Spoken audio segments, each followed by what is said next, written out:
बढ़ते आगे, कोलकाता में स्ट्रांग रूम विवाद पर सियासी टकराव तेज हो गया है। टीएमसी के धरने पर बीजेपी प्रत्याशी तापस रॉय ने निशाना साधा है। तापस रॉय ने पुलिस की भूमिका पर सवाल उठाए, वहीं उन्होंने बंगाल में बीजेपी की जीत का दावा किया। सुनिए जरा। हमारे साथ बात करने के लिए बीजेपी कैंडिडेट तापस रॉय जी है।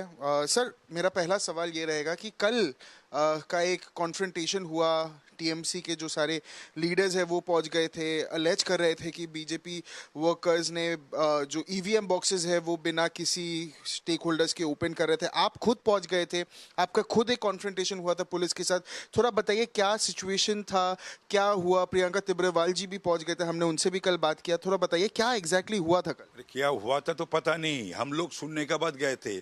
हम लोग जब सुने हैं और पता चला, खबर मिला, और जब टेलीकास्ट भी हो रहा था चैनल्स में, जो उधर शशि पंजा एंड कुणाल घोष, दो तृणमूल के उम्मीदवार, वो लोग उधर धरना में बैठे हैं एक, और दो जो होना चाहिए नहीं था, वो कलकत्ता पुलिस बाहर होते हुए भी वो जमायत हुई थी तृणमूल के, तो इट इज़ नॉट अलाउड।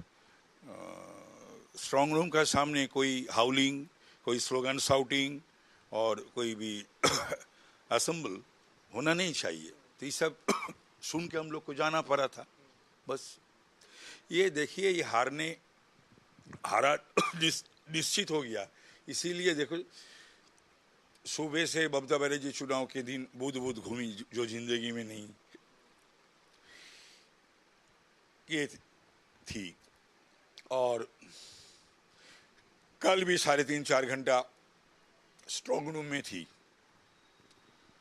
तो वजह वही लोग बोल सकते हैं जहां पर उन लोग का प्रतिनिधि है, एक जहां पर it is actually under CCTV surveillance total.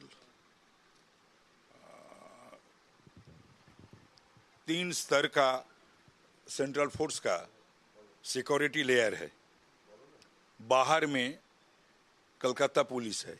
इसके बावजूद भी ये लोग कुछ भी बोल देते हैं, ये विभ्रांत करने के लिए, और क्या बोले। एक सीसीटीवी भी बाहर आ रहा था, पर इलेक्शन कमीशन ने ये कहा है कि वो सीसीटीवी स्ट्रांग रूम के बाहर नहीं पर अंदर का था। इलेक्शन कमीशन ऑफ इंडिया ने भी एक क्लैरिफिकेशन दिया है, पर फिर भी हम सुने हैं, कल दिए है, बोले सीईओ भी दिए हैं, इलेक्शन कमीशन भी दिए हैं। बात यह है कि ये जब अभी हम भेजे हैं 10 से, वो पोस्टल बैलेट का सेग्रीगेशन हो रहा था। सर, एक और सवाल आपसे सर रहेगा कि एग्जिट पोल्स की अगर बात करें, वहाँ काफी सारे एग्जिट पोल में बीजेपी को आगे दिखा रहा है, और कुछ एग्जिट पोल वो लोग बोगला गया। That is why they are builded parted. और सर, एक आखिरी सवाल आपसे ये रहेगा कि वोटर टर्नआउट इस बार काफी ज्यादा हुआ है। फेज 1 फेज 2 में विमेन वोटर्स काफी ज्यादा आ गया है, उस पे क्या कहना है आपका? क्या एक डर था क्योंकि 2011 में वोटर टर्नआउट कम था, इस बार इतना ज्यादा है, इतने औरतें आ रहे हैं, क्या लग रहा है, क्या वो डर नहीं है? क्या ये ऐसा वोटर टर्नआउट कभी भी पश्चिम बंगाल में या कलकत्ता में नहीं हुई। तो ये टर्नआउट, ये तब्दील के लिए, परिवर्तन के लिए, ये एक लहर था, और उत्सव सही मानों में ये जनतंत्र का उत्सव था। उसी हिसाब से वोटर लोग मनाएं, और they have casted there votes in favour of their parties and candidate. हमसे बात करने के लिए तो जी हमसे एक्सक्लूसिवली तापस रॉय जी ने बात किया, और उन्होंने ये बताया कि कल क्या हुआ था, वोटर टर्नआउट के बारे में बात किया, और काफ़ी सारे बातें आप सुनेंगे इंडिया न्यूज़ में। मैं ब्रायन थॉमस, कैमरा पर्सन अंकुश के साथ, इंडिया न्यूज़ बंगाल।